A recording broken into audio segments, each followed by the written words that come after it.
오늘의 주요 뉴스입니다. 독자 AI 파운데이션 모델 1차 평가 결과가 나왔지만 정부가 갑작스레 재도전을 도입하면서 AI 업계에서는 뒷말이 나오고 있습니다. 탈락한 네이버와 NCAI가 참가하지 않을 것으로 알려져 재도전 자체가 무의미해질 거란 지적이 나옵니다. 우리 국민은 사과를 통해 당을 가장 많이 섭취하는 것으로 나타났습니다. 사과를 통한 당 섭취량은 1일 3.93g이었으며 2위는 탄산음료, 3위는 우유가 차지했습니다. 기온이 크게 오르면서 주말까지 예년에 비해 온화한 날씨가 이어지겠습니다. 동해안을 비롯해 전국 곳곳 대기가 건조하고 바람도 불어 겨울철 화재에 주의해야 합니다. 여러분 안녕하십니까? 사이언스투데이 시작합니다.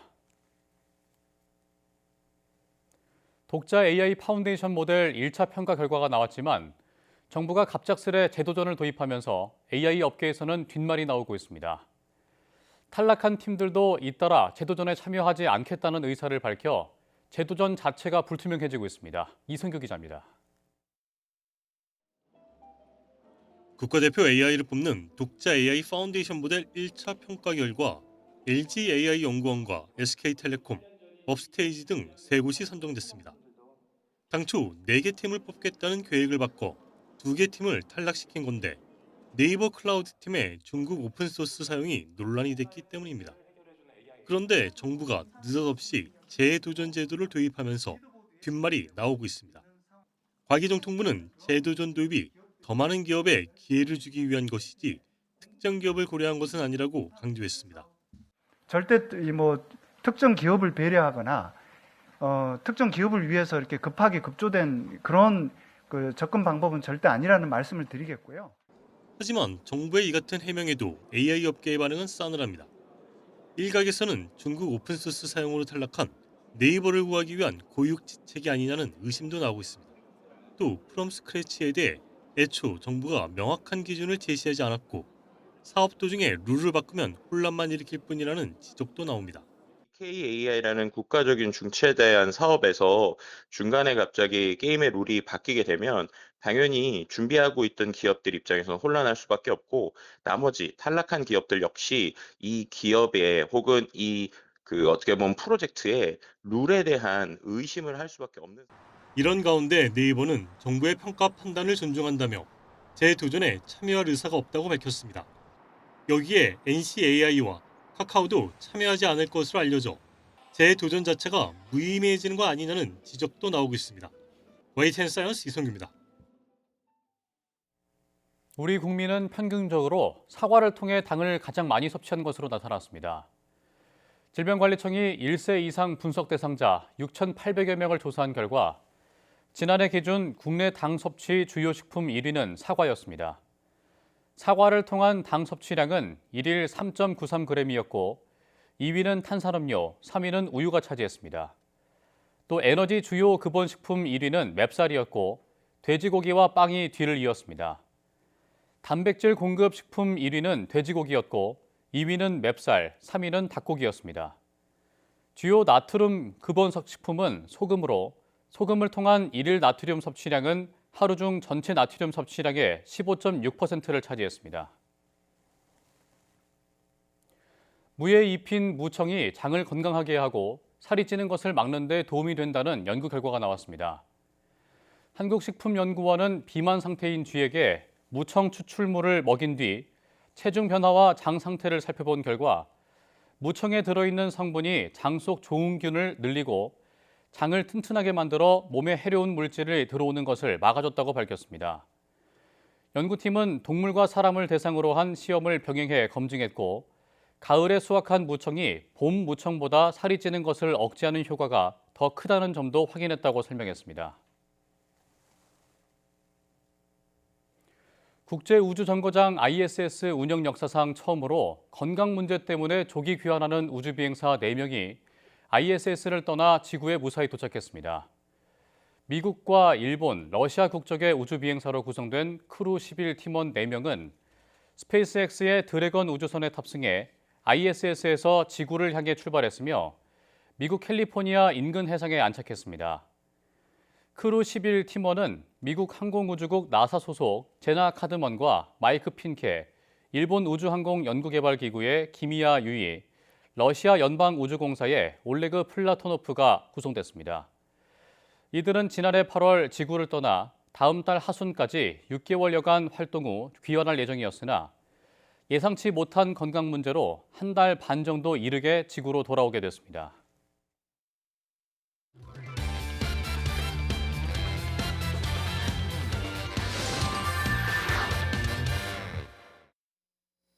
한 주간 주목할 만한 사이언스 이슈를 다 모아온 권석화입니다. 실험용쥐는 작고 말도 할 수 없어 우울 상태인지 아닌지 구분하기가 힘든데요.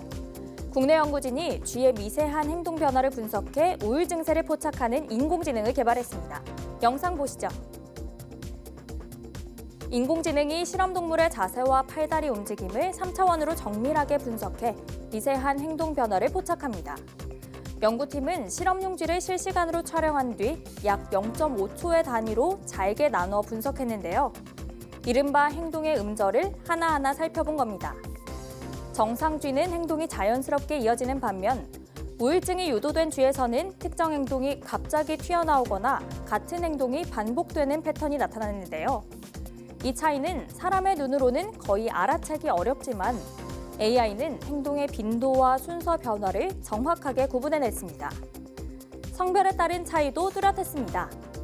우울증이 심해질수록 수컷 쥐는 주변을 탐색하거나 빙글빙글 도는 행동이 줄어든 반면 암컷 쥐는 오히려 이런 행동이 증가하는 양상을 보였는데요. 연구진 설명 들어보시죠.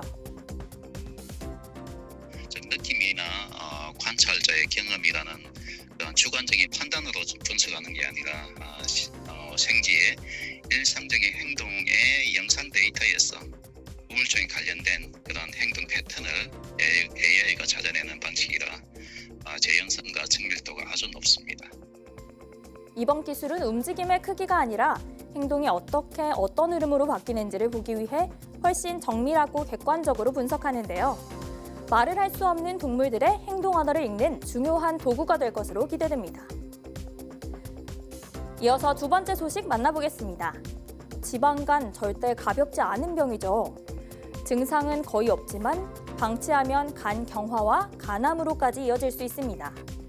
문제는 언제 발견하느냐인데요. 국내 연구진이 이 숙제를 풀어줄 기술을 개발했습니다. 화면 보시겠습니다. 지금 병원에서 가장 많이 쓰는 지방간 검사는 초음파입니다.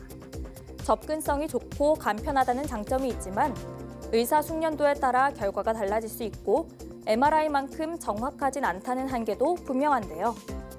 연구진은 여기서 완전히 다른 접근을 했습니다. 간 조직이 아니라 간 속 미세혈관의 변화에 주목한 겁니다. 초음파를 초당 수천 장씩 찍는 초고속 혈관 초음파 기술을 활용해 머리카락 굵기의 10분의 1 수준인 미세혈관 속 혈류까지 포착했고요. 여기에 간 지방 축적을 보는 기술, 조직 구조의 변화를 정량화하는 기술을 더해 간 내부를 3차원 지도처럼 그려냈는데요. 간 속 핏줄이 줄어드는지 꼬이는지, 혈류가 얼마나 잘 흐르는지를 입체적으로 들여다보는 겁니다. 이렇게 얻은 여러 초음파 지표를 머신러닝으로 분석했더니 지방간 정도를 평균 92%의 정확도로 구분해냈다고 하는데요. 연구진 설명 들어보시죠. 이제 기존 초음파 진단의 기본적인 장점은 유지를 하면서도 진단 성능과 재현성을 함께 끌어올릴 수 있는 방법을 고민을 했고 3차원 다중지표 초음파 영상 시스템을 개발하게 되었습니다. 특히 주목할 점은 지방간이 회복될 때 혈관과 조직 지표도 함께 정상으로 돌아가는 모습까지 확인했다는 건데요. 연구진은 이 기술이 조기 진단은 물론 치료 반응 평가와 질병 진행 예측에도 활용될 수 있을 것이라고 설명했습니다. 지금까지 사이언스 이슈 다 모아온 권석화였습니다.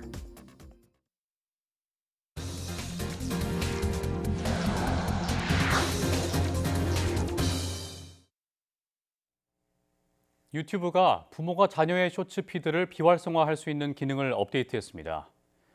유튜브는 부모가 아동과 청소년의 쇼츠 시청 시간을 직접 관리할 수 있는 기존 기능을 개선해 업데이트했다고 밝혔습니다.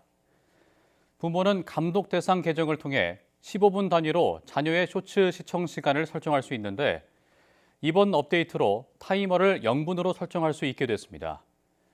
쇼츠 시청 시간을 0분으로 설정하면 자녀는 유튜브 내 쇼츠를 아예 볼 수 없게 됩니다. 이와 함께 크리에이터 가이드라인이 도입돼 탐구 정신과 여감을 높이는 등 고품질 콘텐츠가 청소년 시청자에 더 자주 노출될 예정입니다. 일론 머스크가 소유한 X의 인공지능 챗봇 그록이 세계적으로 이른바 성착취 딥페이크 콘텐츠 논란에 휩싸이면서 일본, 필리핀 등 각국이 접속 차단 등 규제에 나섰습니다. 요미우리 신문은 일본 정부가 X에 대해 딥페이크 등 타인의 부적절한 성적 이미지를 생성하지 않도록 개선을 요구했다고 전했습니다. 일본 정부는 개선되지 않을 경우 AI 법에 따라 첫 행정지도를 하는 방안을 검토하고 있는 것으로 알려졌습니다. 그록에 의한 가짜 영상 피해가 연예인은 물론 미성년자들에게까지 퍼지자 필리핀 정부는 그록의 접속을 차단하는 조치에 착수했다고 발표했습니다. 앞서 인도네시아와 말레이시아도 그록 접속을 차단했습니다. 쿠팡이 개인정보 유출 사태에 대한 보상안을 시행했지만 소비자들의 반응은 냉담했습니다. 사용처와 기간이 제한된 쿠폰 위주의 보상에 체감 효과가 없다는 불만이 이어지고 있는데요. 쿠팡 사태 이후로 결제액도 줄어든 것으로 나타났습니다. 오동건 기자입니다.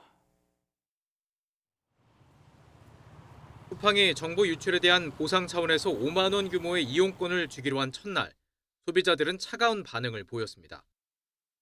소비자로서 와닿지 않고 약간 소비자를 기만하는 거 아닌가 그런 느낌도 살짝 들더라고요. 예. 신사업인 알럭스와 트래블은 4만 원 이용권을 주고 정작 소비자가 많이 사용하는 쿠팡과 쿠팡 이체에는 5천 원씩 만 원만 배정해 꼼수 논란에 휩싸였던 쿠팡은 각종 제한까지 설정했습니다. 석 달 내에 사용해야 하고 5천 원 이용권의 경우 쓰고 남은 금액은 돌려받지 못합니다. 정해진 금액보다 더 비싼 상품을 고를 수밖에 없는 구조인 셈입니다. 쿠팡 트래블도 호텔 음식이나 음료 같은 저가 상품은 제외하고 오로지 고가인 국내 숙박권에만 사용이 가능하도록 했습니다. 실질적인 그 쿠팡의 한 판매 전략처럼 느껴지게끔 만드는 또 할인 들어가고 뭔가 보상이 되게 많았는데 그거에 비해서 쿠팡은 좀 적은 편이 아닌가 생각이 듭니다. 정보 유출 사태 발생 이후 한 달 반이 흐르도록 미온적인 쿠팡의 대응에 대한 소비자의 불만은 실제 수치로도 나타나고 있습니다. 금융감독원이 국민, 신한, 하나카드 쿠팡 결제 내역을 분석한 결과 사태 이후 쿠팡 결제 금액은 약 56억 원 감소했고 결제 건수도 약 252만 건에서 234만 건으로 7% 넘게 줄었습니다. 쿠팡 주문이 줄어들면서 쿠팡 물류센터 근무자 규모도 줄고 있는 것으로 나타났습니다. 쿠팡에 따르면 무급휴가와 채용 축소 등으로 물류센터 인력 약 6천여 명이 줄어드는 등 사태의 여파가 이어지고 있습니다. 전례 없는 규모의 보상안이라고 쿠팡은 자랑했지만 소비자들의 실망이 이어지면서 쿠팡이 단기간에 소비자 신뢰를 회복할 수 있을지는 미지수입니다. YTN 오동건입니다. 쿠팡 입점 소상공인들이 대규모 정보 유출 사태로 매출이 최대 90% 급감했는데도 쿠팡이 피해 실체가 없다며 책임을 회피하고 있다고 규탄했습니다. 더불어민주당 전국소상공인위원회는 쿠팡이 입점 소상공인 피해에 대해 사과하고 실질적인 보상을 해야 한다고 주장했습니다. 이들은 쿠팡 사태 이후 주문이 끊겼다, 광고비는 그대로 나가는데 매출이 한 달 만에 30% 넘게 줄었다는 등의 소상공인 피해 신고 사례가 잇따르고 있다며 그럼에도 쿠팡은 판매자에게 단가 인하만 요구하고 있다고 지적했습니다. 이들은 또 입점업체 피해가 과도한 광고비와 판매 촉진비, 정산 지연, 고금리 대출 유도 등 쿠팡의 불공정 운영 구조와 맞물려 확대되고 있다며 대책 마련을 촉구했습니다. 개인정보 6만 5천여 건을 유출해 개인정보보호위원회로부터 역대 최대 과징금인 151억 원을 부과받은 카카오가 행정소송을 냈지만 패소했습니다. 서울행정법원은 카카오가 개인정보보호위원회를 상대로 낸 시정명령 등 취소소송에서 원고 패소로 판결했습니다. 재판부는 카카오가 접근 제한 및 유출 탐지 기능이 포함된 시스템을 체계적으로 관리하지 않았고 개인정보 유출, 노출 방지 조치에도 소홀했던 점이 인정된다며 개인정보위의 과징금 처분은 정당하다고 판단했습니다. 앞서 개인정보위는 2023년 3월 카카오톡 오픈 채팅 이용자의 개인정보가 불법 거래되고 있다는 보도에 따라 개인정보보호법 위반 여부를 조사했고 이후 안전조치 의무 위반 등을 이유로 과징금 151억 원을 부과했습니다. 캄보디아에 거점을 두고 노쇼 사기를 벌여 38억 원을 가로챈 일당 23명이 구속 상태에서 재판에 넘겨졌습니다. 검경 합동수사부는 군부대 등 공공기관에서 물품 대리 구매를 요청하는 경우는 없다며 유사한 전화가 오면 무조건 사기를 의심해야 한다고 강조했습니다. 양동훈 기자입니다. 포승줄에 묶인 사람들이 차례로 버스에서 내리더니 한꺼번에 이동합니다. 캄보디아 현지 당국에 검거된 범죄 조직원들이 국내로 송환돼 체포된 모습입니다. 일렬로 가시죠. 이들 일당은 캄보디아 시아누크빌 등에 거점을 두고 지난해 5월부터 6개월에 걸쳐 병원이나 군부대 등을 사칭해 물품 구매를 유도하는 노쇼 사기를 벌인 혐의를 받습니다. 1차 유인책이 공공기관을 사칭해 식당을 예약하며 와인 등을 대리 구매해달라고 요청하면 2차 유인책이 판매업자인 것처럼 속여 돈을 받아 챙긴 뒤 잠적한 것으로 파악됐습니다. 명함과 물품 구매 요청서 등 가짜 서류를 만들고 범행 대본까지 활용해 피해자들을 유인했는데 이렇게 속은 피해자가 215명, 피해 금액은 38억 원에 달하는 것으로 조사됐습니다. 지난해 6월 국정원 첩보를 받고 수사에 착수한 검경 합동수사부는 9월부터 국내 조직원 검거에 들어갔습니다. 10월부터는 캄보디아 수사당국과 협력해 17명을 검거해 국내로 송환하는 등 모두 23명을 구속해 재판에 넘겼습니다. 합동수사부는 아직 검거하지 못한 외국인 총책 등 공범들에 대한 수사를 이어가고 있습니다. 해외 거점 조직을 집중 수사하고 국내 귀국 및 해외 체류 가담자들을 모두 적극적으로 추적함으로써 조직적 비대면 사기 범죄로부터 국민을 보호하도록 하겠습니다. 합수부는 군부대 등 공공기관이 물품 대리 구매를 요구하는 경우는 없다며 이런 전화가 오면 일단 사기를 의심하고 대응해야 피해를 막을 수 있다고 강조했습니다. YTN 양동훈입니다.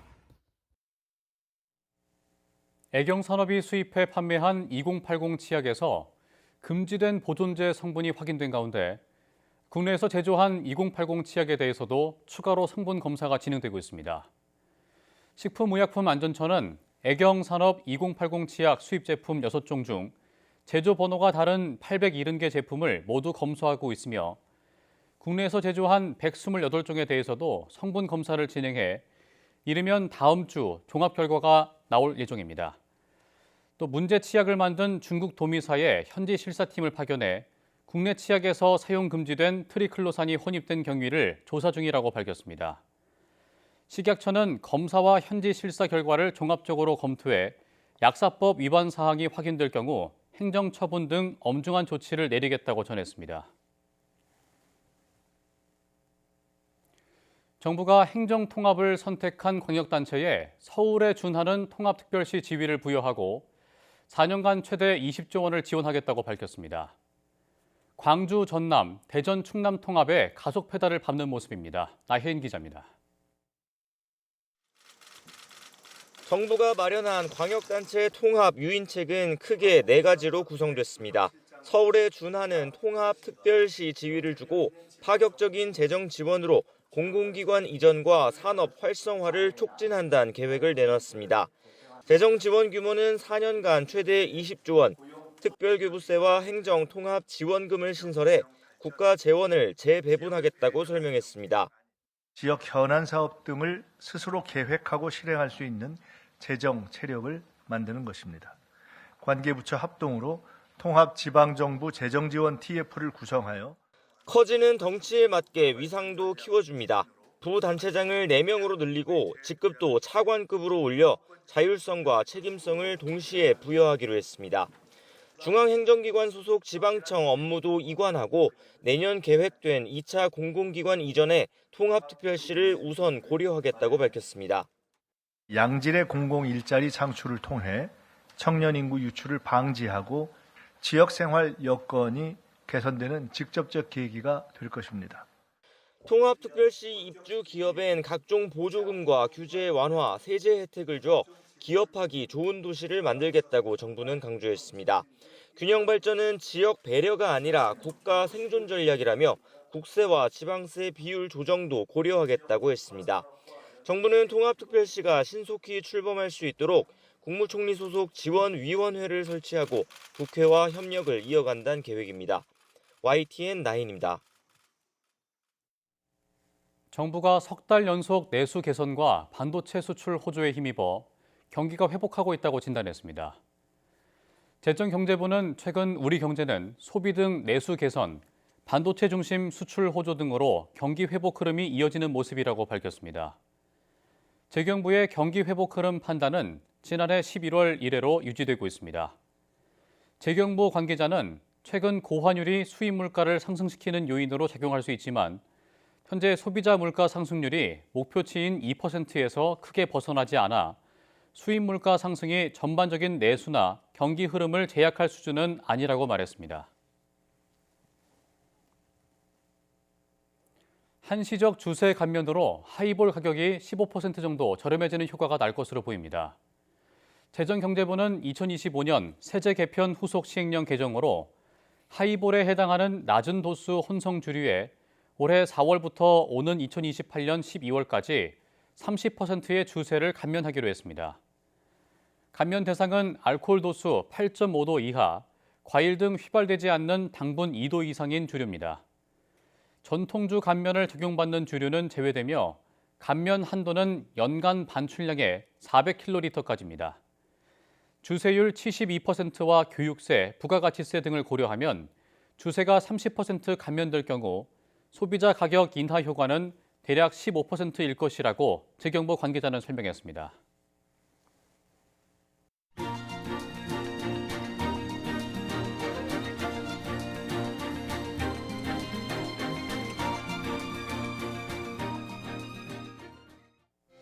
이상으로 사이언스 투데이 마칩니다. 함께해 주신 여러분 고맙습니다.